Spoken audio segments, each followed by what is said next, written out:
বিশ্ব বাণিজ্যের লাইফলাইন খ্যাত হরমুজ প্রণালী নিয়ে শুরু হয়েছে চরম উত্তেজনা ও ধোঁয়াশা। ইরান প্রথমে এই গুরুত্বপূর্ণ জলপথ খুলে দেওয়ার ইঙ্গিত দিলেও মাত্র কয়েক ঘন্টার ব্যবধানে তারা সেই সিদ্ধান্ত থেকে সরে এসেছে। তেহরানের সাফ কথা, যুক্তরাষ্ট্র তাদের উপর থেকে কঠোর অর্থনৈতিক অবরোধ পুরোপুরি প্রত্যাহার না করলে এই প্রণালী দিয়ে তেলবাহী জাহাজ চলাচল স্বাভাবিক হবে না। কিন্তু কি আছে ইরানের এই নতুন হুমকির পেছনে? এটি কি তৃতীয় বিশ্বযুদ্ধের সংকেত নাকি নিছক দর কষাকষি?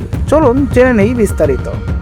আজকের সবথেকে বড় খবর হলো ইরান কর্তৃক হরমুজ প্রণালীর নিয়ন্ত্রণের পাল্টাপাল্টি অবস্থান। আন্তর্জাতিক গণমাধ্যমগুলো যখন খবর দিচ্ছিল যে ইরান জলপথটি খুলে দিতে রাজি হয়েছে, ঠিক তখনই ইরানের বিপ্লবী গার্ড IRGC একটি কড়া বিবৃতি জারি করে। তারা জানায় পশ্চিমা বিশ্ব তাদের একতরফা অবরোধ তুলে না নেওয়া পর্যন্ত তারা কৌশলগতভাবে এই জলপথের উপর পূর্ণ নিয়ন্ত্রণ রাখবে। বিশ্বের মোট উৎপাদিত অপরিশোধিত তেলের প্রায় 20% এই সরু জলপথ দিয়েই পরিবাহিত হয়। সৌদি আরব, ইরাক, সংযুক্ত আরব আমিরাত এবং কুয়েতের মতো বড় তেল উৎপাদনকারী দেশের সরবরাহ এই রুটের উপর নির্ভরশীল। ইরান যদি দীর্ঘমেয়াদে এটি বন্ধ রাখে তবে বিশ্ববাজারে তেলের দাম ব্যারেল প্রতি $150 ছাড়িয়ে যেতে পারে, যার সরাসরি প্রভাব পড়বে বাংলাদেশের মতো ছোট দেশগুলোর উপর। ইরানের দাবি অত্যন্ত স্পষ্ট, তারা নিজেদের উপর থাকা ব্যাংক ও জ্বালানি খাতের উপর মার্কিন নিষেধাজ্ঞা তুলে দেওয়ার দাবি জানাচ্ছে। অন্যদিকে ওয়াশিংটন বলছে ইরান যদি আন্তর্জাতিক জাহাজ চলাচলে বাধা দেয় তবে পারস্য উপসাগরে মোতায়েন করা মার্কিন নৌবাহিনী কঠোর ব্যবস্থা নিতে দ্বিধা করবে না।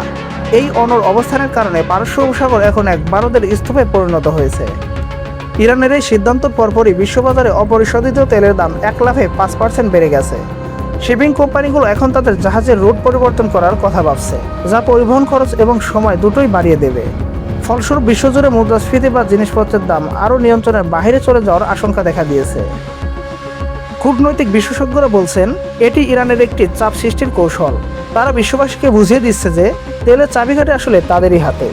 এখন দেখার বিষয় জাতিসংঘ বা চীন রাশিয়ার মধ্যস্থতায় কোনো সমাধানে আসে কিনা, নাকি এই উত্তেজনা সত্যি বড় কোনো সামরিক সংঘাতের দিকে ধাবিত হয়। এরকমই ইনফরমেটিভ ভিডিও পেতে আমাদের সাথেই থাকুন এবং সাবস্ক্রাইব করে রাখুন আমাদের ইউটিউব চ্যানেলটি। ধন্যবাদ সবাইকে।